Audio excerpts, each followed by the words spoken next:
In that time period, I had talked to my school administrators and said, hey, listen, if you ever find these plastic test tubes, if you find a mason jar, if you find a tin of Altoid mints, I'm not suggesting that that is significant of drug culture, but that could be an indicator that there is drug activity that's happening. And lo and behold, I find this mason jar on my desk.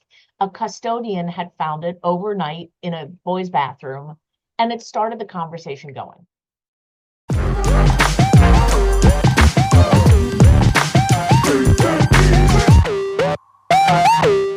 Welcome to another edition of Talking with WIT, Kevin and Son, featuring the people you should know.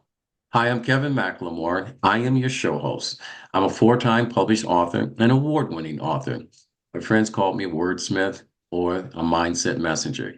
This episode is brought to you by RMK Productions and the 10 United Podcast Network.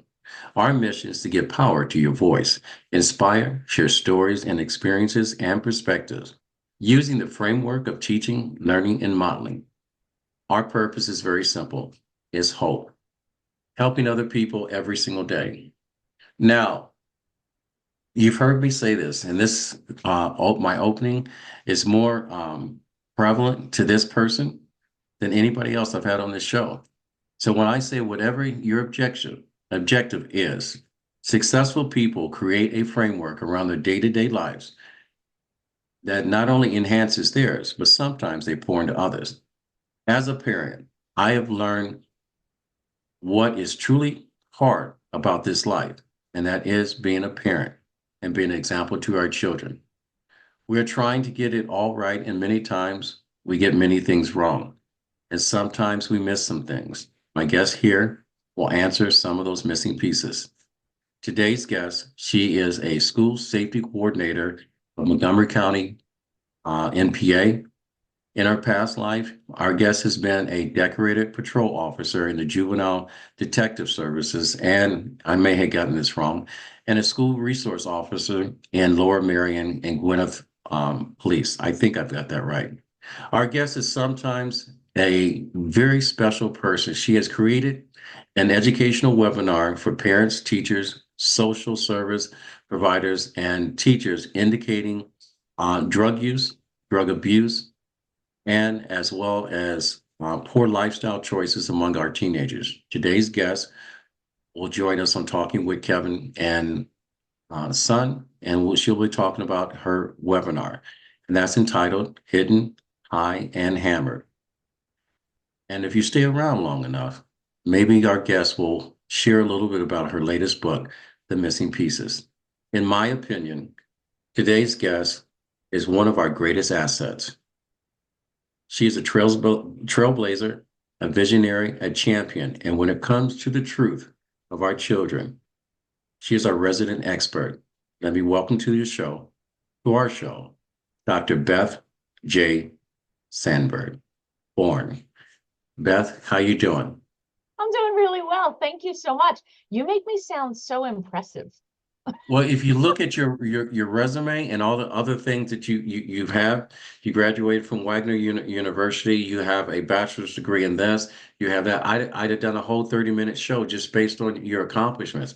And I would like to learn as much about you before we dive into this. I mean, you are truly a gift, and I'm so excited. And I'm going to preface this early on for those that are listening.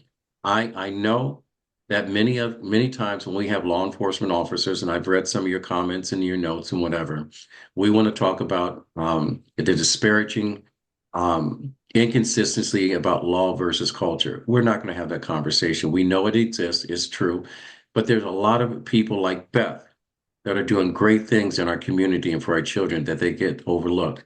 And the reason why I have her on this show is because this is a conversation that needs to be had. As a parent myself, and as a parent of children that grew up in privilege, a lot of this conversation came home for me.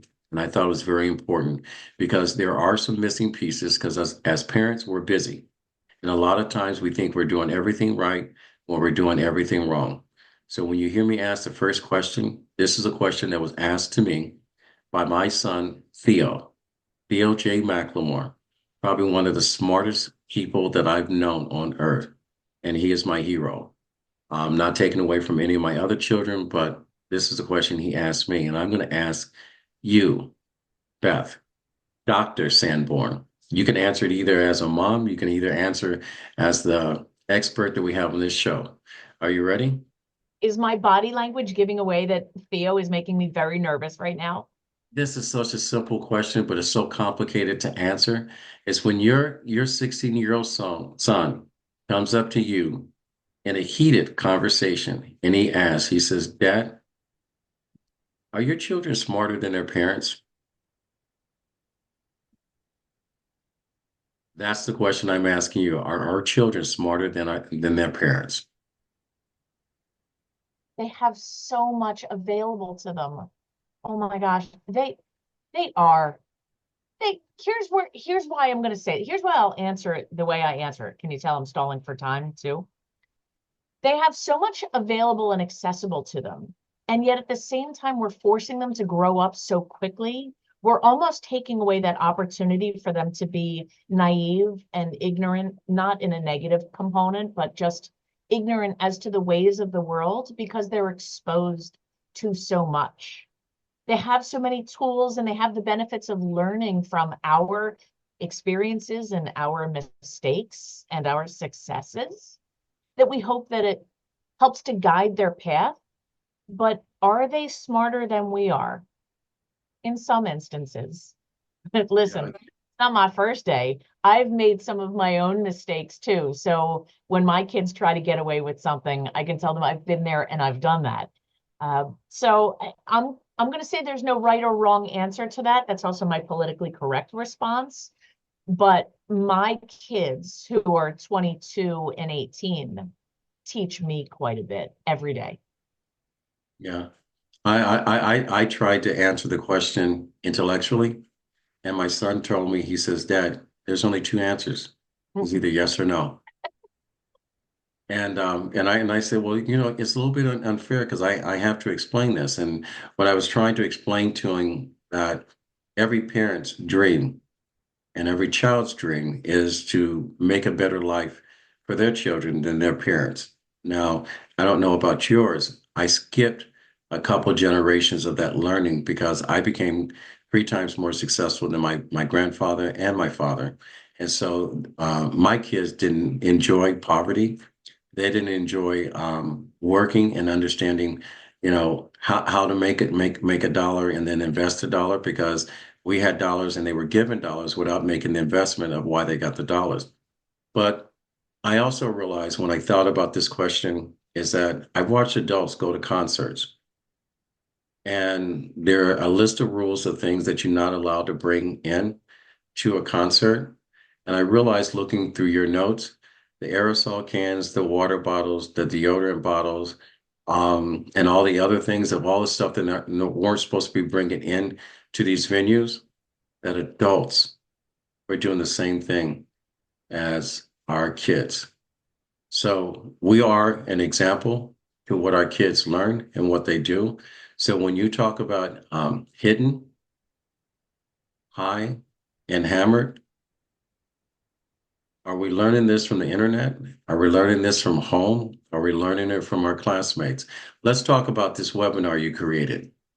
So I'm really proud of it because it came about. Let me back up and talk about how it started. There you So go.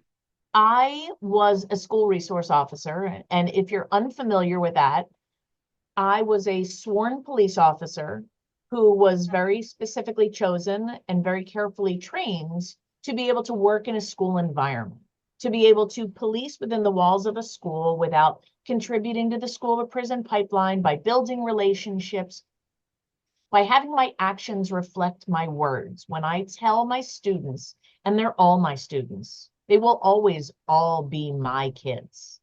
When I tell them that I'm there to be a resource for them and that I'm not there to criminalize every dumb thing that they do because kids do dumb things. They're supposed to do dumb things, right? That's how they Right. learn. And we try to make sure that they don't repeat those mistakes over and over again. And they learn better responses to their dumb reactions and better options than experimentation or self-medicating. So when I tell my students that I'm there for them and I'm there to help them, my actions must reflect those words if they're going to trust me. So Hidden High and Hammered came about when I was school resource officer, and I loved my kids. I still do to this day. And I had an incident in my school. There was a drug overdose. It was not a fatal drug overdose, but this student was brought into one of the principal's meeting room, and there were like 30 concerned adults around her. I'm in the police uniform, and this girl is sitting in a chair, and I bring her down onto the floor because she's not responsive, and I say, let's get her into the recovery position on her left-hand side, and I straddled over her, and I stroked her hair, and I said, sweetie, it's Officer Beth. Hun, I just need you to know that I'm here with you, and you have one job right now, one job, and that's just to keep breathing. That's all you have to do, and I'm going to stay here with you. And I stroked her hair just like she were my daughter, and I straddled over her, and my language was really soft and shallow and caring because it came from the heart. I didn't have to pretend. She went to the hospital and was treated, and I heard from a guidance counselor a little later that day saying, Beth, you really have this ability to lower the temperature of the room. Everybody was so freaked out and they wanted to help, but they didn't know what to do. And I said, well, it's really easy when it's genuine. I didn't care what she had ingested. I didn't care what the circumstances were of her drug use or abuse, or I didn't care about any of that. I just needed my girl to be okay. So when she came back to school, eventually, a couple days later, we had a conversation. I said, sweetie, talk to me about your drug use, about what's going on, and where you're keeping the stuff, where you're hiding it. And she said, Officer Beth, because all my kids knew me as Officer Beth. She said, do you know about doob tubes? And I said, no. She said, you don't know what a doob tube is? I said, no. And she walked around behind my desk and got on my computer. And I was like, oh, well, that's rude. But that's okay. She got on my computer. She went on Amazon, or she went on to some website, typed in doob tubes. And they're like little plastic test tubes that you can put your weed in. And if you snap the top, then it helps to deter the scent.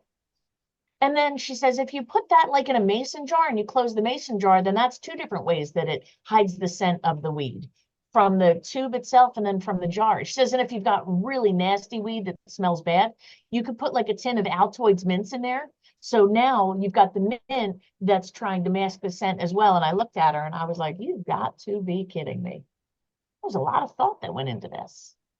But thank you for trusting me enough in talking to me about this. Now, let's talk about some better coping skills. All right. And that was what started the path on Hidden. Because fast forward some, a few weeks later, I come into work, and on my desk in my office was an empty mason jar with a little bit of residue of a green leafy substance that was on the bottom. Now, in that time period, I had talked to my school administrators and said, hey, listen, if you ever find these plastic test tubes, if you find a mason jar, if you find a tin of Altoid mints, I'm not suggesting that that is significant of drug culture, but that could be an indicator that there is drug activity that's happening. And lo and behold, I find this mason jar on my desk. A custodian had found it overnight in a boy's bathroom, and it started the conversation going. So that's what sparked Hidden. High came about because while I was in the schools, I noticed that my school bathrooms smelled amazing. I don't think you'll ever find anyone else that says that. But Okay. that was when vaping came about. And when Juul, one of the first vapes, came out onto the market, they had all these fruity, fun flavors, and they were using language like vapor and juice and flavors like orange mango. And when you have kids that are going through adolescence and are trying to figure out who they are and what kind of person they want to be and how to stand up for themselves, but also how to fit in. And this seems like a healthy alternative. I mean, it's vapor and it's juice and it's orange mango. How could it possibly be bad for you? What I learned was that my students were vaping in bathrooms. And this entire generation that would never consider picking up a cigarette because they're dirty and they're gross and they give you cancer, now all of a sudden is addicted to nicotine, and we're starting that addiction cycle all over again and trying to convince our kids that no, no, no, even though this is just pretty pink, that this right here can get you addicted to nicotine very quickly. And then that becomes a weight or a hurdle to your success in the future. Why be beholden on something that isn't healthy for your body? So high became part of the program as my students were talking to me about their drug use, their drug experimentation, where they were getting it, how they were getting it, how it was infiltrating the walls of our school. And then I had a student in the school library on a Tuesday morning, shotgun a beer.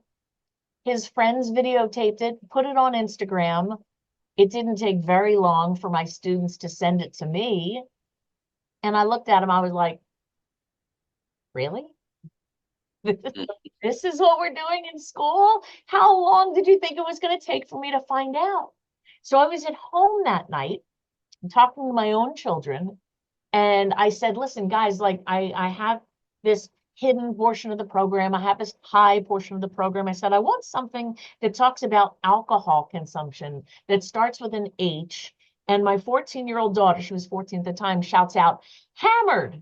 And I thought, oh my gosh, this is either the best parenting moment or the worst parenting moment. And Hidden High and Hammered was born. And it all came about because of my relationships with my kids. They knew that I was there to help them, to be like the bumpers along the bowling alley, so that they could continue to roll forward towards their definition of success, because everybody's got a different definition, right? Mm-hmm. And we all take a different route to get to that definition of success. No two people have taken a straight line. We all kind of meander and wander around. Sometimes we get off track. Sometimes we need a little help getting back on track. And I realized that was where I could do the most good for my community, for my kids, to help raise healthy, successful, productive members of society. And I wouldn't change a thing about it. Well, I loved your title because I've always said when talk about marketing and branding, if it looks good on a hat or a t-shirt, it works. So when you talk about hidden, high, and hammered, the three H's definitely do work, especially that. But how do you execute the program? Okay, we know why you started. How do you execute the program in schools? How do you get kids to volunteer and open up to you? And how do you get parents when parents don't want to come to student teachers conference meeting? How do you get them involved? Because normally as a parent, we get involved after the fact when the kid is already in trouble. And I really and truly appreciate the fact that you are trying to be an advocate before the children enter that funnel for policing the prison. And because I know me personally, I know the way my 16-year-old son was treated 1 hour after he had turned 16 and before he had his driver's license, decided to drive his brother's car and was pulled over because he was so excited that he was eligible to be old enough to get a permit to drive. And they threw him in with criminals. I said, he's only been 16 a couple hours, and he was mortified. How do you get this program to have people volunteer to come in before they're really at risk?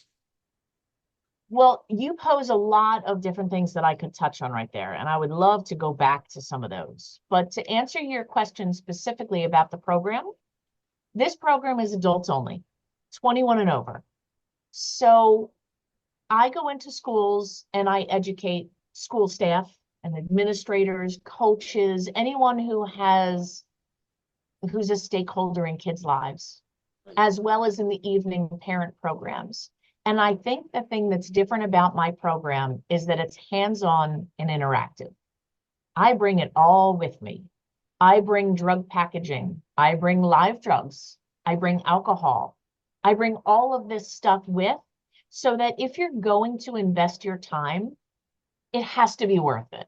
I have to go over the top and make sure that you feel not only was it a good use of your time, but that you're willing to recommend it to others. Because you as a parent You get inundated. And I'm sorry, how many children did you say that you have? 4.5. Okay. All I right. We've taken in one child to be our own. I That's why I said that 4.5. that's not a point five. I say that I Okay. had 50 plus million children because It's fine. there's about 50 million K to 12 kids in the country. Right. Um, but you probably get inundated with messages from school, with volunteerism opportunities, with donation requests. So if I'm going to reach out to parents or to school staff, I have to make sure that it's worth their time, which means there is a tremendous amount of visual appeal. You can look at Google stock images and you could read news stories all day long. But if you don't have that relationship and that rapport, if you don't feel comfortable enough to expose yourself and make yourself vulnerable, you're not going to get any return out of it.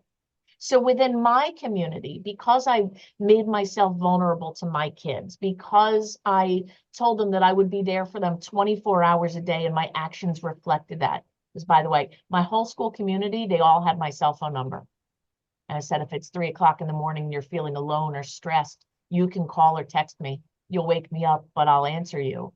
So by establishing that rapport, when I held this program in my community, my students were willing to vouch for me. Now, the reason why I don't go into schools and do this as a student-based program is because I don't need to give kids any other information about how to hide drugs. I don't need to show them what other materials are out there and what they can buy. The whole goal is to prevent them. I'm not trying to share with them what's out there. So my goal is for all of us as the adults within our communities to work together.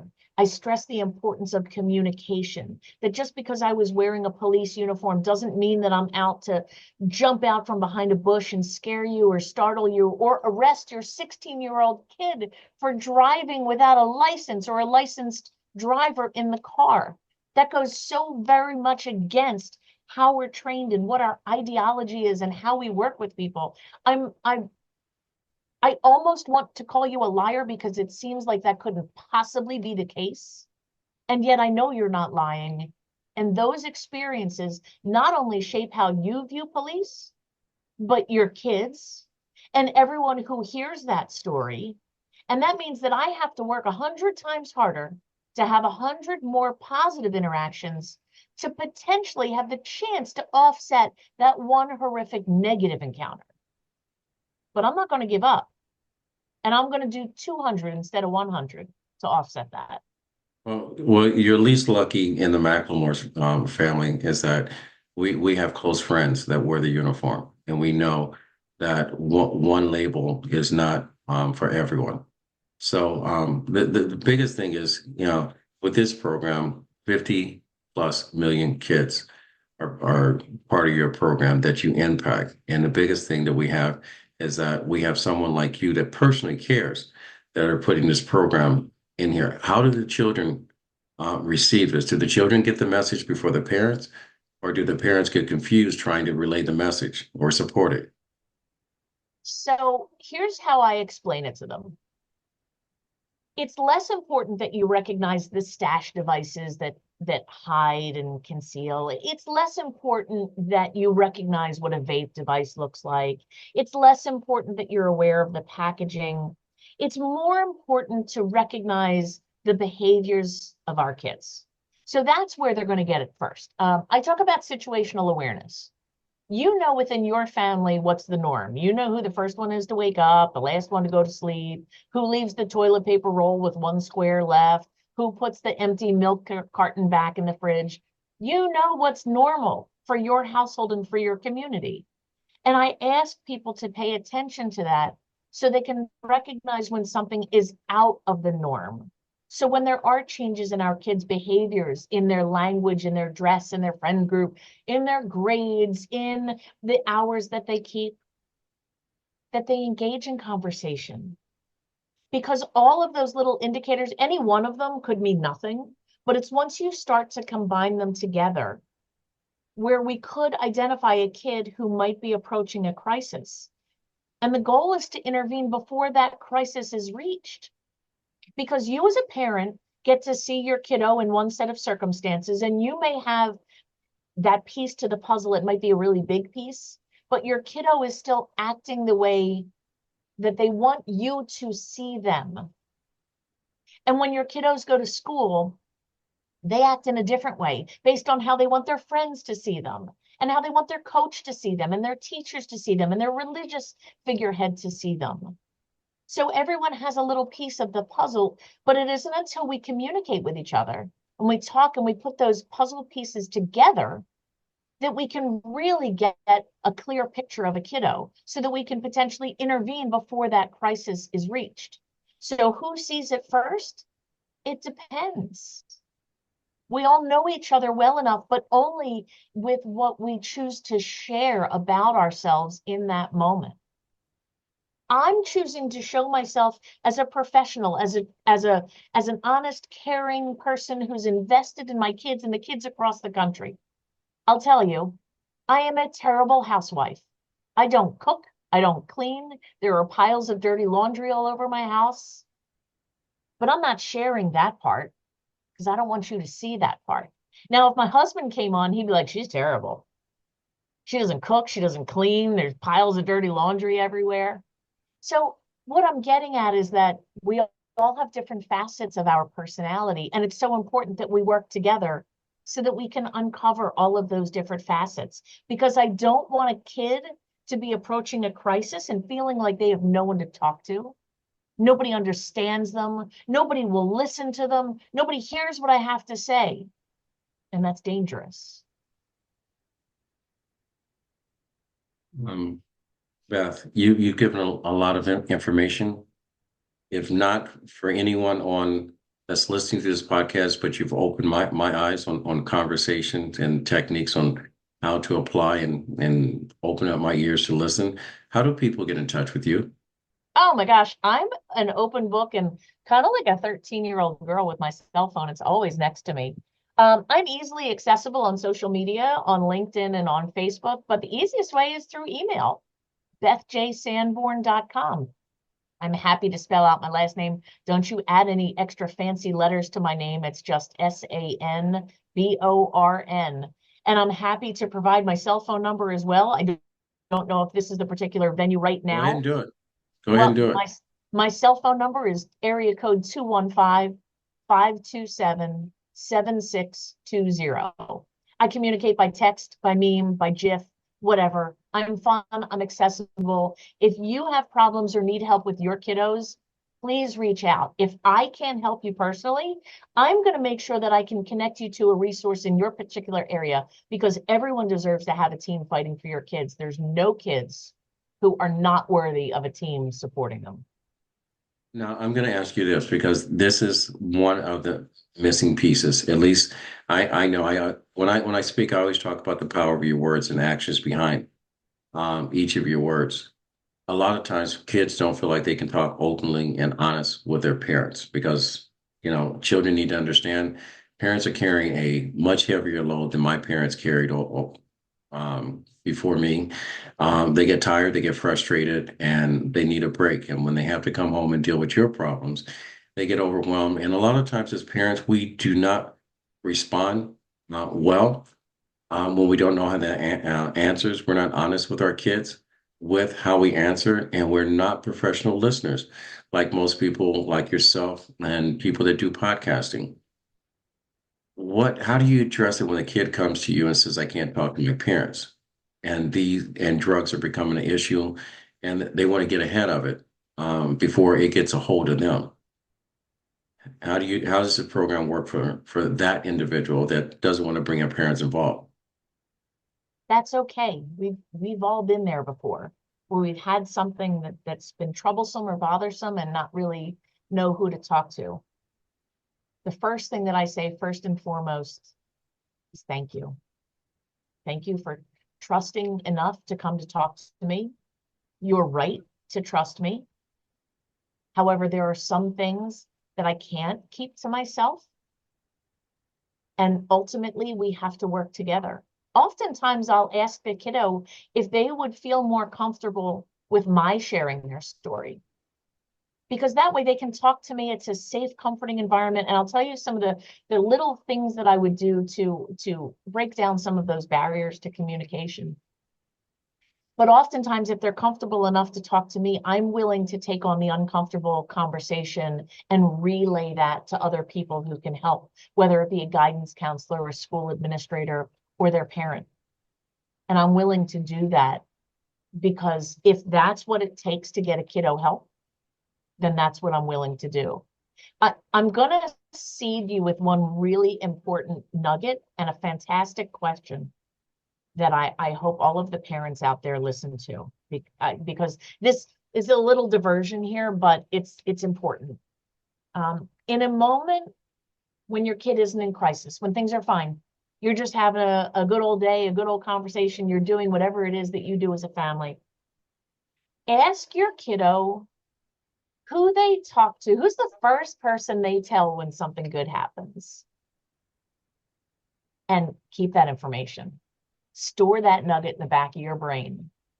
Because if you know who that person is and how to get in touch with them, if that's the first person that your kid tells when something good happens, there's a really good likelihood when you have concerns that there's something wrong with your kiddo or that they're engaging in undesirable behaviors, that person knows. Please keep that and use that for when you need to intervene and help with your kiddo. Okay, so I have a kiddo that comes and talks to me and they say, I can't really talk to my parents. I thank them. I use my active listening skills, which means I close my computer lid, I put my phone down, you get my undivided attention. Let's sit and let's talk. And a lot of the questions I ask are why? The why behind the behavior, not just the behaviors, but why, what's happening, what's going on, how are you feeling? Now, listen, I'm not a trained therapist. I'm a doctor, but I'm the boring kind of doctor. So oftentimes it's building the relationship and the rapport. It's having a conversation with that kid when times are easier, so that when it comes time for the difficult conversation, it's not the first time we're interacting. And I ask permission to share this story and to help be part of the team that gets help. And I have yet to have an encounter where a kid told me no. And I use it. All right. Your book, The Missing Pieces, your school's resource officer as an ally and parenting. Available on Amazon, I believe. Let's talk about your book. I promised at the top of the hour that we were going to talk about the missing pieces. We talked about the program, the three H's, hidden, high, and hammered. You need to get shirts to put that on. I will be more than happy to wear that and to talk about it. And if I have not said it, I'm saying it again. I'm honored to be in your presence. This is a privilege. It's a conversation that needed to be had.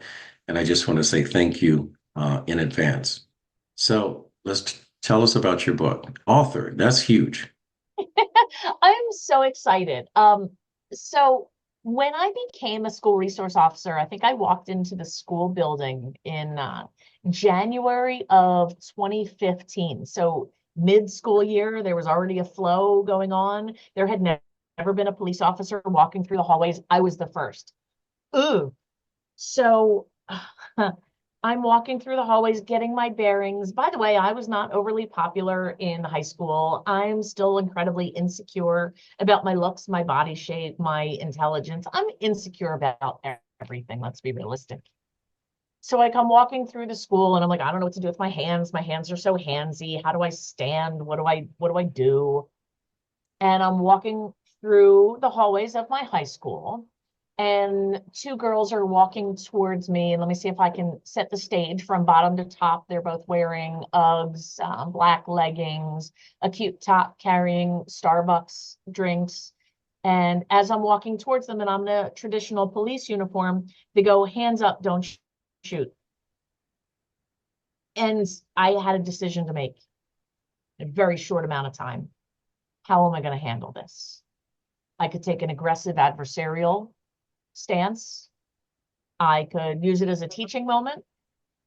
I could ignore it. So instead, I didn't realize this was a tactic that I was going to employ, but instead I was like, girls, I said, oh my gosh. I said, girls, that hurts me here. And I pointed to my heart, and here it pointed to my head. I said, listen, I'm new here and I'm just trying to figure this out and I'm trying to find Jay Hall. I have no idea where to go. Can you help me? And what I didn't realize that I was doing at the time was employing a tactic called a walk and talk. And it's a great first date option, by the way, because you can engage in a shared activity without having to make eye contact. So we walked and they walked me down to J Hall. Now, here's the little spoiler is that I knew where J Hall was. But it gave me a couple extra minutes to walk with the girls, to talk with them, to just share conversation in the moment, and then part ways. And I'll be honest with you, I wouldn't know them if I saw them again. Didn't get their names, didn't remember them. It was early on in my school resource officer career. But the more time that I spent in my schools and the more that I realized that I was being a cheerleader more than I was a police officer, it was around, I darned if I remember the year, but there were terrible relationships between the community and policing. It's a cycle. It happens every so often, and you kind of hope that relationships get better over time. And there was this push to pull police officers from our schools because we had to protect our kids from these big bad police officers that walk the hallways. And I said, wait a second, that doesn't make any sense to me because I know how I live my life. And the moment that I got into my schools and I was a school-based police officer, it changed me professionally and personally. And I realized that I loved all these kids and I wanted every single one of them to be the best them that they could be. And I realized that's not who we are. Pulling our police officers from schools doesn't help keep them safer. So I wanted to use my voice for good. I had already earned my doctorate researching school resource officers. I already presented, I already published, and I said, I need to get to the moms because moms are the most powerful groups out there. You want to talk about stuff that involves kids, you get to the moms because if the moms don't like you, they will get you out of that school. If the moms are on your side, good luck. So I wrote this book. This isn't like a top tier peer reviewed journal. It's not Harvard University isn't publishing this. I wanted to write a book for the me's, for the moms that are out there, to teach about who school resource officers are, how we're trained, and what it looks like in day-to-day interactions. But not just how I'm interacting with kids, but how the kids are interacting with me. So it gives some insight to inside those four walls of the school building that a lot of us don't get. I'm so glad that we're doing this show, and I'm so glad you brought up what you just brought up about this interaction because there is a cultural divide when it comes to law enforcement and our culture. Last year, June, I was in Vienna and I was walking through one of the major parks. It's the first time I've ever seen this, and I'll tell you what my reaction is. There were police officers. There were two squad cars parked on um, whatever this park was. It was a public park. And these kids were playing around with the police officers. They were sitting in the car going back and forth. And the first thing I said, this will never happen. This will be something you'll never see in the United States, especially a kid of color volunteering to sit in a police car. But at the same time is that um, having this conversation and knowing that people like you exist and knowing that you have a conversation of saying from policing to prison, that's not part of your quota. And I've got law enforcement officers that are friends, and there are definite quotas that they have, going from Columbus all the way to Pennsylvania and so forth. And I've had these conversations about the things that they have to do and the numbers they have to hit. And all these matrix systems normally follow minorities. But it is so refreshing to have someone wear the uniform and says that I care before you dare to create a problem, and that you're intervening, and that you have created not only something that is tangible for parents to have, it's a way of redirecting that conversation to saying, don't judge every book by its cover. All right, because there are people, and the other thing is too, the more times we see people like you, is to look at this profession and say, I can make a difference, being part of um, the solution, than being an asset to the problem, if I can preface it that way.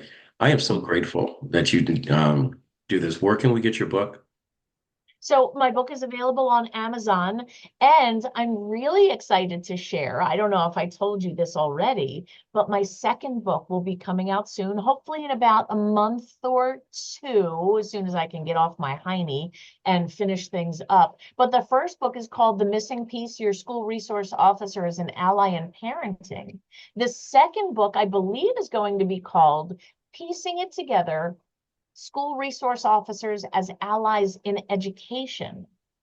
Because when we're working together in the schools, the entities of education and law enforcement are so strong. We shouldn't be combating each other. We should be supporting and enhancing each other. So this second book is really for school-based security personnel and school resource officers, to teach them, and by the way, parents as well, about what public schools do, what their obligations are, what their limitations are, what they're supposed to do. It's more than just reading, writing, and arithmetic. And by putting a police officer into school, we're not turning it into a prison-like environment. This is not my quote, but we're turning it into more of a castle type environment. All we're doing is fortifying our walls to keep our interiors safe. They're precious. We need to protect our kids.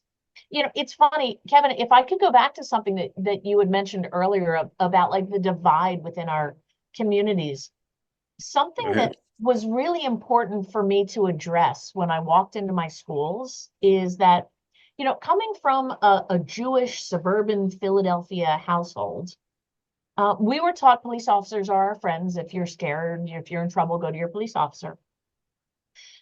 And I realized that when I walked into the walls of my school, that not everybody felt that way. That not everyone was like, oh, thank goodness the police are here, everything's good. That not everybody felt happy and supported and safe. And that some people felt anxiety or mistrust or even hatred just by my presence. And what that taught me was that my uniform makes a lot of noise. It's figurative noise, but people Yeah, it see the does. strap on the pants, they see the gun belt, they see the vest, and it's the bulletproof carrier, and they see that before they see me. What I realized very quickly was that my voice and my tone and my inflection and my nonverbal body language had to be figuratively louder than the noise that was created by my uniform. And the way I did that was by learning people's names and addressing them by names and being that regular person for them, by learning what their passions are and who their best friends are and who they're dating and who their best friend is dating and who their best friend is talking to on the side that they shouldn't be talking to, because even though they're dating somebody. But that information really integrated me into the community, where my students were excited to talk to me when the boy they were crushing on asked them out or whatever, started DMing them. They were excited to tell me when they got their driver's license or what their plans were for the weekend, or even when they would come in on a Monday morning and tell me they got arrested over the weekend. These are conversations that, if you're unaware of the role of the school resource officer, and by the way, not for nothing, there's nothing special about me, in that there's about 20,000 others of me across the country. But when my kiddos would come in on a Monday morning and say, oh, Officer Beth, I got locked up over the weekend, my answer would be, I know. They're like, how do you know? I'm like, you don't think you're the only one with my phone number? But I would talk to my kids and I would let them know what this looks like, what the process is going to be, that it's not the end of the world for them, that it's just a bump in their road. The road isn't closed. Once you get past the bump, it's smooth sailing from here. And that bump is in your rearview mirror. We can have those conversations, but traditional police officers who are out on patrol don't get the opportunity to engage in these conversations over time.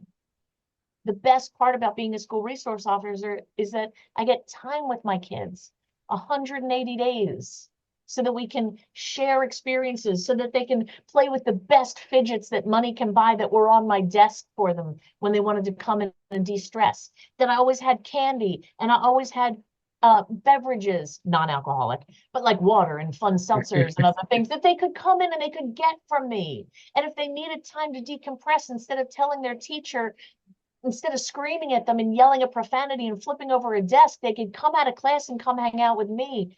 And my office was a safe space for them. They could punch things, they could knock things over. You're going to knock my stuff over, you're going to clean it up. They could get food, they could curse. It was okay. Now let's take a breath, sit for a couple minutes, recenter, and then go about our day. It's all right. Now, is that a picture of your children walking behind you? Oh my gosh, I'm so glad you brought this up. I love this. It's a really cool piece of art. It's It's by cool. Infinite Objects. And to me, this never-ending infinite cycle of walking is just, it's part of my reminder to just keep going. When it comes to keeping our kids safe, you don't get the option of stopping. You always have to continue forward. You always have to be proactive in building positive relationships and showing that people are good until they teach you that they're bad. I don't ever want to Right. become that cynical cop that thinks everyone is a bad person or is out to get you. I want to know that you're a good person until you do something bad. Then we learn from it. We continue on. You get a second chance, because I've gotten a lot of second chances in my life. And that means that I'm willing to give a lot of second chances. Well, believe it or not, in order to grow, you got to make some mistakes. And when you're young, we all have made mistakes, including yours truly. Difference is some of us got caught and had to pay the price for the mistakes we made, and others have gotten a second chance that we didn't get caught or someone didn't tell on us, and we figured it out on our own.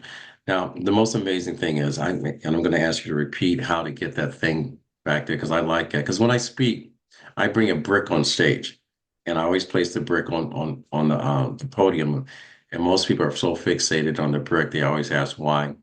Um, I brought the brick, and when I talk about the power of your words, I talk about everyone starts with some type of foundation, and every brick wants to become a building. And sometimes we're built on a weak and unsturdy foundation, the reason why we fall apart. And others are built with the Eiffel Tower sitting on the foundation, and or the Leaning Tower of Pisa, however we want to describe it. But I will tell you, you've got to be by far one of the coolest moms at home. And I know everyone is probably asking, with mom being a police officer and mom being an advocate for a better life for everyone else, how do your children receive you as a mom? I'll let that be one of my closing questions. I love that. And to answer your question, it's Infinite Objects. So don't forget, I have to make sure I'm pointing in the right direction. Infinite Objects, so much fun. Um, I told you that I'm really insecure, and I Mhm. will mention now that I have imposter syndrome. Even despite all of my achievements, I wonder if I belong where I am. But there was always one thing that I thought I did really well. The one thing I never second guessed myself on, and that was being a parent. Um, and that's why I treat all of my kids that I encounter as my own. I treat them the way they deserve to be treated. They deserve to be loved appropriately, to be made to feel safe and secure. So my children are 20, my biological children are 22 and 18. They still enjoy spending time with me. They love hanging out with me. I'm getting to the point where I can lessen some of my parental obligations and increase some of my friendly interactions. And that's a really blessed place to be when your kids want to share things with you. Now, I can talk to any kid across the country, and there have been plenty of times when my own daughter didn't want to talk to me, and that's difficult. And what we have figured out that works best for us is my daughter and I communicate through memes on Instagram. And we just send 5, 10, 15 of them back and forth, sharing how much we love each other, how proud we are of each other. And that's what works for us. So as far as I know, I think my kids like having me as mom. I like being their mom. I'm really proud of them, and I can't wait to see what successes they complete in their on their path. Well, you exemplify everything that people say it takes a village in order to raise one child. And I am so happy that you are part of this ongoing and growing village that we've created with this platform. I I'm speechless when it comes to the words that how I can express how grateful I am, other than saying thank you. I hope you come back with your next book. I hope your children are very grateful, and they spend the rest of their life having multiple children with grandchildren, so you can have an impact on your personal children, their friends, and friends to come. And I also hope that we pull back at least a part of the veil of what we believe to be true about the relationship between humanity, our culture, our differences, our economic status, and our patrol officers that are set up to protect and serve. And I hope the service aspect of it rises to the level of where you have taken your service.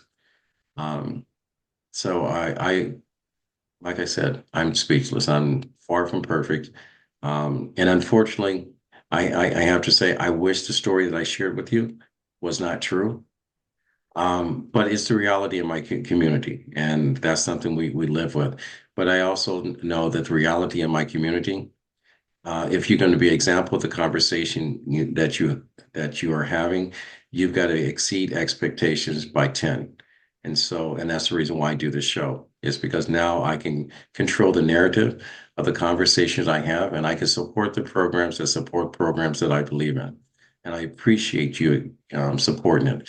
The drug problems that we have is not a cultural thing. The drug problems that we have are all of our children, no matter what the hue of our skin is, no matter what our economics are. Matter of fact, I will tell you, in the suburbs, the drug problem is probably a lot worse than some of the problems in the hood. And I will say that personally. You know, I've known kids that live in $1 million houses. They had two months before they graduated, spent 5 years behind bars. And you ask me why, when they have everything else, and all of a sudden, they have lost everything else. These are all true stories.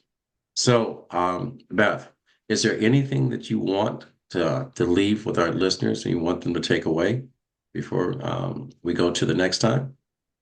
Yeah, I'm going to share a lesson that I teach in elementary schools, and it's about how smiles are contagious. And as I go into my elementary schools and as I bounce around in front of kindergarten kids and I ask about everybody's favorite flavor of ice cream, and is there a flavor of ice cream that you just think is gross? And the answer sometimes it could be peach, it could be mint. And I say, well, but what if peach is my favorite flavor of ice cream? Does that mean that we can't be friends anymore? And they all scream out, no, we can still be friends. I'm like, well, but why? We like different flavors of ice cream. And they say that that's okay. And if we teach these lessons early on, if we teach our kids that it's okay to disagree and still be friends, and we can still smile at each other and we can still wish each other well. I say, if I smile at Kevin, Kevin's going to smile back at me, and Kevin may smile at Troy, and Troy may smile at someone else. And I talk about how contagious smiles are, not the bad kind of contagious, but the good kind of contagious, that we can make people's days better just from interacting with us by sharing a smile. It's so very simple. It's a kindergarten lesson, and yet it's applicable to all of us in every aspect of our day. Smile at someone, wish them well, hold the door for them, be kind, say please and thank you. Make someone's day better. And I'm going to add one more thing to this. I had a stranger Saturday come up to me after saying hello, ask me if he can give me a hug in front of his wife. All right. It made me smile. And I will say this too. Our listeners, life is short. Live every single day as if it was your last day. Beth has an amazing book, The Missing Pieces, a resource from an officer that's an ally to the parent. I know I'm paraphrasing your subtitle, trying to remember exactly what it is. Um, Beth, you said that for some reason I thought you were the only person that's doing this. If you're available, or would you be available to other cities, other school districts around the country to come and speak, or maybe if they don't have a program of teaching this webinar and this program, the three H's in other facilities, are you open to that? Yes, I am. So I am the only person that does that. Hidden High and Hammered is mine. It started with me and my kids. However, when I did mention that there were 20,000 Beth Sanborns out there, I meant there are about 20,000 school resource officers who are in schools across the country, loving and protecting and educating their kids. But yes, I'm readily accessible. I'm willing to come out and do Hidden High and Hammered, either in person, online, virtual, with a professionally produced video. If your school has kids, your school has drugs. Drugs are everywhere, but not all drugs are everywhere. And we're all fighting some of the same problems. Our goal is a similar one to help protect and educate our kids. So if you're interested, my website, I'm super easy to find online. My website is bethjsanborn.com, currently under construction because I'm learning how to rebuild my webpage. Or you can Google Hidden High and Hammered. I'll pop right up, Beth J. Sanborn. I'm easily found. You can text me, call me, email me, whatever you like. My phone's right next to me. All right, no problem. And your webpage, RMK Productions, we can help you rebuild that webpage because it's one of the things that we do outside of a coaching and teaching and mentoring podcast under our umbrella, which you should probably have a podcast of your own. We'll talk about that off air. So for those of you, we have covered a lot of information, and at some point, I hope this episode and the information we have shared with you has enlightened you and has touched you and open the door for an open and honest conversation from your children, your child, to your parent, to the resources you have in your schools. And if you do not have access to resources such as Dr. Beth J. Sanborn, Sanborn, please reach out to her, invite her into your school. Don't be ashamed if you don't have it, because every small idea that became a big idea started out with a Beth Sanborn and it blossomed out. We need this, especially with the problem we have with fentanyl in our systems. And it used to be marijuana and alcohol. Now it's things that are taking our kids off the planet. So this is a serious conversation that we have to change. And it's more prevalent when you talk about hidden secrets in the suburbs because we're busy parents or whatever, and you need to start paying attention. Take some of the advice that Beth has given to you, and just for 5 seconds, sit back and look back and observe your children. Ask the question when you need to talk, who is that person to talk to? Make notes, take notes. So if you like what you've heard on this show, go to RMK Productions and network and follow and subscribe on our YouTube page. If you'd like to be a guest on our show, go to info@rmkproductions.org, and we'd love to hear your story. Matter of fact, I will tell you the bulk of my year in programming have all been referrals, and I thank Corey Portier for referring Beth. I can't thank him enough. He is awesome. He's about to get his own television show, so I'll give him a little props on that. So, with that said, I want you to remember to grow, you must make some mistakes. We pointed that out. To be confident, you must address your anxieties.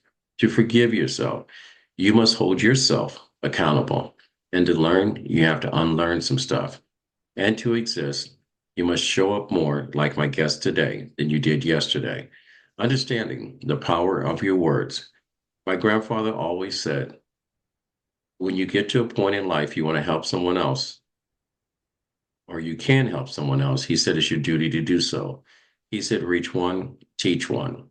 And with that said, we'll fade to black and we're out. Thank you, Dr. Beth Sanborn, my friend Beth. Thank you. And please, please, please, you're welcome back. You can come back anytime you want to. I can't wait to read your second book.